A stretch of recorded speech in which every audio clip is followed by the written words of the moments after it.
Welcome, everyone. Grand Gnosis Master Dr. Thor Templar from IGOS. I'm going to cover a very interesting and well known personality from mysticism, we really should say. I mean, the occult sciences are really based in more practical things, another misused term.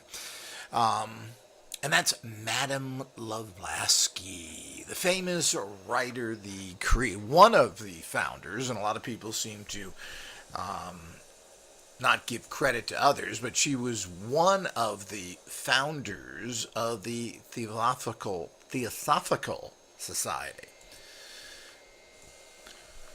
known for her books Isis Revealed and The Secret Doctrine, which is basically Vedic mythology or Indian mythology brought out into a public form. And her writings really are pretty difficult to get through. But these became a very classic book, and when they were released at this particular time in the late 1800s, they were widely read, and this was a great birth time for metaphysical thinking. This is when so many different societies opened, and there were so many guilds and different types of clubs around the world. I mean, Adolf Hitler read her book. Pretty much everyone read her book. It was one of those popular things there. And there was this great mysticism, particularly through the early 1900s into the 1920s and 30s. You've got to remember there was no internet or TV or other things, so people read and they were very curious about things other than the 9 to 5, learning a trade, etc. So this was an area of great interest, especially moving away from dry, boring religion, which has never really thrilled anyone. First of all, there's a great misunderstanding of her background and everything else, and we'll cover some of this. Basically, even though her name is a Russian from a bizarre initial marriage, her father was a German, and her name is Han, which in German means chicken. So the whole idea is that she's basically a German with a Russian mother. And this should be clarified. She's also a giant supporter of Russian Orthodox Church. Here we go again with people in their very confused realities. And she clearly stated she would never talk against the church.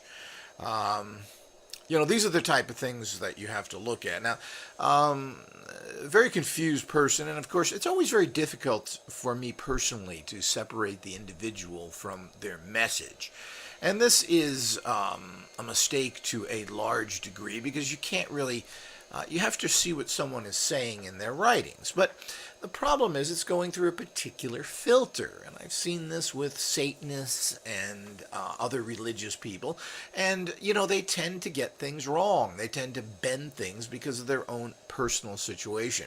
We also have to look at someone and say, well, where is their life going? What happened to them? They're claiming empowerments, they're claiming they know everything.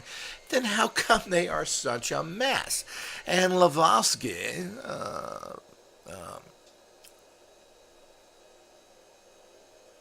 is falling into that category, Blavatsky. So, and she was a very highly disturbed woman.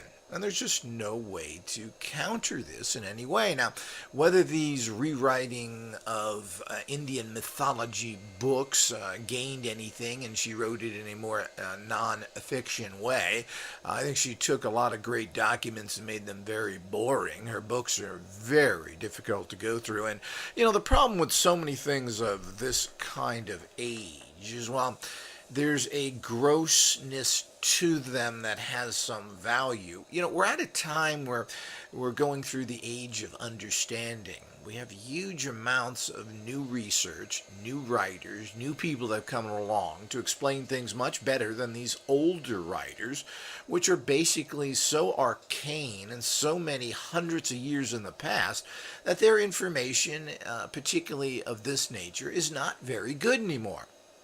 There are better sources for these things. There are books that explain things better than what you. It's also interesting that she spent a long time in India with all these things, yet never practiced yoga or got into anything of really practical value. She drifted into, and at the time there was a great popularity in spiritualism, and did the usual spiritualism things to attract attention and to make money. She has been claimed to have certain abilities, papers materializing things. Well, this is very common. One of the problems in India is that their biggest business in India is charlatanism. Because of the fact that their basic philosophical systems are kind of bogus and worthless, preaching the same old nonsense, they lost the public. So they all are professional magicians. Rope tricks and other things are all done through fraud. Now, not everybody. I'm sure there's some advanced practitioners. She then goes and states that she, of course, learned in Tibet and couldn't share any of that information to empower people. Of course, she had so much power, and of course, she didn't want to train anybody else because she had nothing to train them with. Here again, the Tibetans have shown no basic empowerments past the common.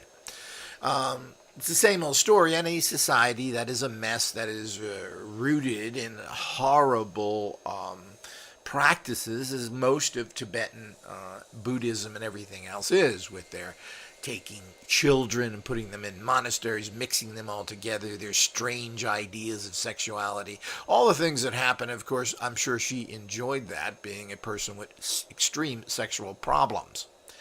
So it's very difficult to give people like this credit. I mean, this is something that just kind of caught on and kept going.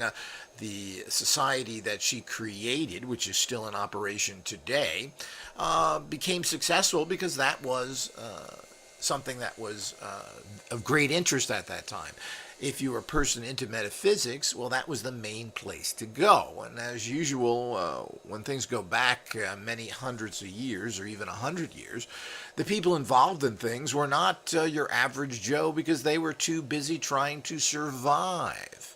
So people who were doing different things were generally people of position, people who had money, people that were doctors, militaries, writers, etc.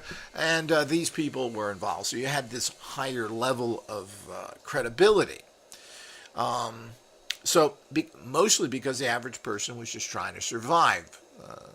Reading and writing is still relatively recent in terms of the masses of people.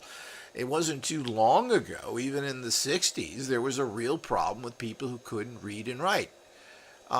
This was another problem that happened. So you have this stuff. So these carried on, and people started this. And we're not going to go into her entire philosophy and so forth, but she founded this society with two other people, and how much she had involved with it or not. She was kind of the showman out there, used to dress funny and attract attention.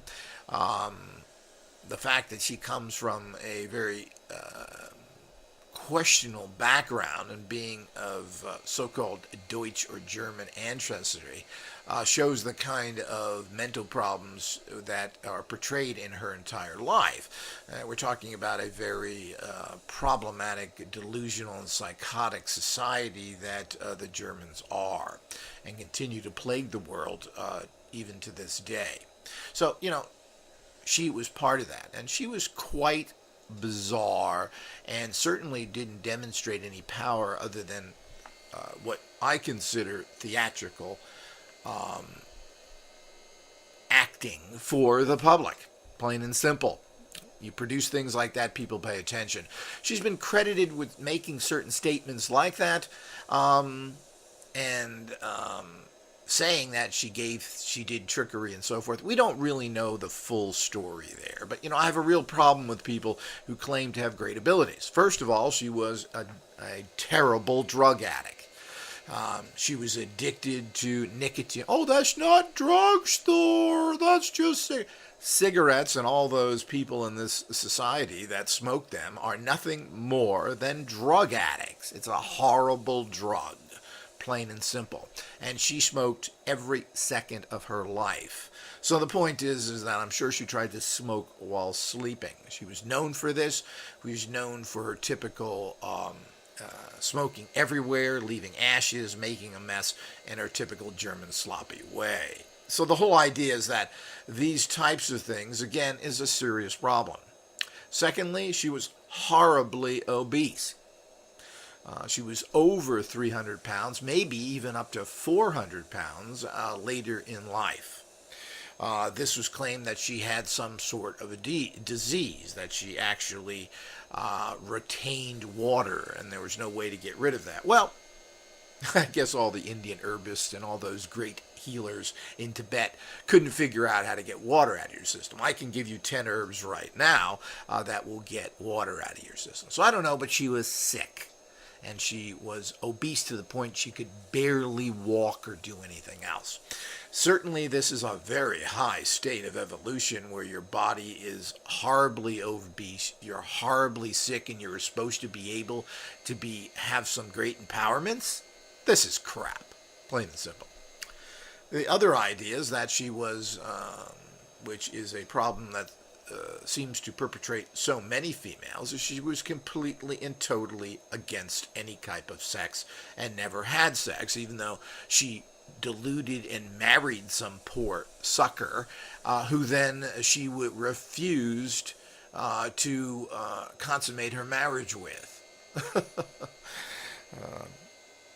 Some things never change, do they? So the point is that this kind of nonsense, showing how psychotic she was and how problematic and the great wisdom she learned from all these Tibetan and Buddhists, who tend to be horny little bastards, did absolutely nothing to assist her and her perverted aspect, because it is perverted to be non-sexual. It is not normal. It is perverted. You know, people think sexual perversion is only to do with certain sexual acts that are so-called not society okayed. The fact that so many people are allowed to be asexual or have no sexuality is a perversion, and she fulfilled that. So here's a person who was a drug addict, who was horribly obese, who was a sexual pervert, and was terribly ill. Now, this is where we're getting all this great information. The fact that she was able to pull all this off and to mingle through different societies and so forth is quite interesting in itself. But this seems to be the case of some people who push themselves on others and somehow are able to ride a wave of I'm special, I'm important, and convince others of the same. So, I'm not going to go into all her beliefs or anything else, but needless to say here, this is another one of those very strange and odd situations. I don't really think anything that she wrote is very profound. Most of the ancient books she talks about are unable to be located. It seems to be based in a great level of mythology. Are there good basic philosophical understandings through her text? Well, there are some, and this is the case with so many writings. I mean, there's good philosophical information. Is there anything overly profound about this? And she built this kind of foundation where a lot of people now follow, which I think is wrong. I think we need to throw out all these old books and start looking at things from our much wider perspective we have today. The amount of information out there that we can access, including all old books like this, are unbelievable, and it can be done easily now with the internet. We need to come up with better things. She talked about the root races and other things, and I'm not sure what all of this really means to anybody. When it comes down to practical information, there's a great lacking here, and definitely lacking within her life, because of the fact of what a mess she was. I mean, we have to draw some lines here beyond just do as I say and not as I do reality. And, we have to deal with that writings and what one person can do another person can't, and that doesn't invalidate their writings, because what may work for you doesn't work for someone else, and that could even be the writer. But it's good information that you have to find out if it works within your own personal life, and that's what everything really comes down to. So looking at information and not examining the actual channel of where it comes from is a general good idea, but we also have to be very careful that people who make outrageous claims, where are they? And I see this in society all the time. You know, if you're going to make a giant claim, you have to be able to, particularly in most common world, but even magically, what have you done? Where is your life? Where are you at? What have you figured out? And this doesn't mean that you're a movie star or have $1 billion in the bank.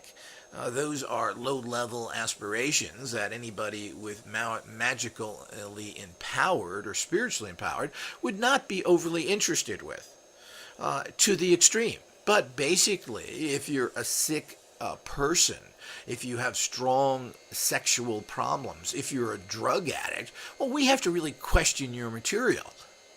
And we certainly can't say you have a lot of power. I mean, this is really typical with people like Aleister Crowley, who's been highly documented. Every time he passed gas has been recorded, and we know that he has a virtually non-existent magical success rate. He'd lost almost every legal case he was in. He was unable to manifest much of anything and lived off of Daddy's money, Daddy's beer money, because Daddy was a brewer. So the point is, we do have to be careful of people saying, well, this is a fantastic ritual, and then they're unable to manifest themselves. And Blavatsky certainly is that person. That person who has no empowerment. And once she was caught doing some of these fake illusions, she refused to do anything in the future. Not because she had power, but because she didn't have power. And we do have to be careful of giving people credit in these areas. And that includes her Tibetan teachers, who she refuses to give information of how things were done. It certainly couldn't manifest any of his life. Certainly couldn't use Tibetan medicine to cure her of her terrible water retaining problem that made her into a giant, fat, immovable cow. Well, how spiritual can you be?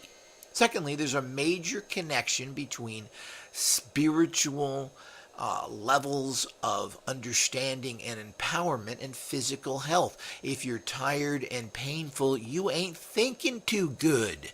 Now, everybody's been sick and in pain. Or is this a great time for spiritual thinking, and did things come to you? Well, I find that this is not the case whatsoever. That's why people take ayahuasca, mushrooms, and other things, so they can escape this common painful world into a fantasy where they believe they gain information from. So this is very clear. But the one thing we are certainly known from her physical history and what she's left, as this person basically was very disturbed. Ultimately, others ran this organization. She didn't run it. She didn't start it alone. A lot of credit is given to someone that had so little to do with it, and of course was involved, because this was her cash cow. This is how she made money. Once she was kicked out of and ridiculed throughout Europe, she then went to India, where is a kind of a culture that is easily manipulated. Then drawing on old mysticism from those areas and creating it into our own little fantasy stories. Now, as with everything in life, and particularly common religions, which do the same thing, the comic book religions that everybody lives in, there is some interesting information there, but it's weaved into a lot of complete and total nonsense. Now, what did she do? What did she prove as a person? If you can get through her really boring writings, maybe you'll gain some interest there. There is some interesting information in there, but certainly as an individual, she ultimately did nothing. And she, as few people understand, that she was, first of all, a person who is from German ancestry, and secondly, a huge supporter of the Russian Orthodox Church. I mean, these things need to be understood, that she never came out against the evil Christian religions that have been messing up the world for 2,000 years. This shows to me to have a very low spiritual reality. But we all know that her Russian buddies, her Russian Orthodox Christian buddies, were not going to buy a book by her written about Christianity. They already had their little cabal of those that they supported. So she had to go out and write a bunch of mystical stuff taken from the Vedas in India, passing over the importance of yoga and so many other practical spiritual systems to get into the Lord of the Rings fantasies that she produced in her books. So Blavatsky was basically a very disturbed person that produced pretty bad information. Plain and simple. So, support this channel, people, and always keep tuned for my next insightful audio.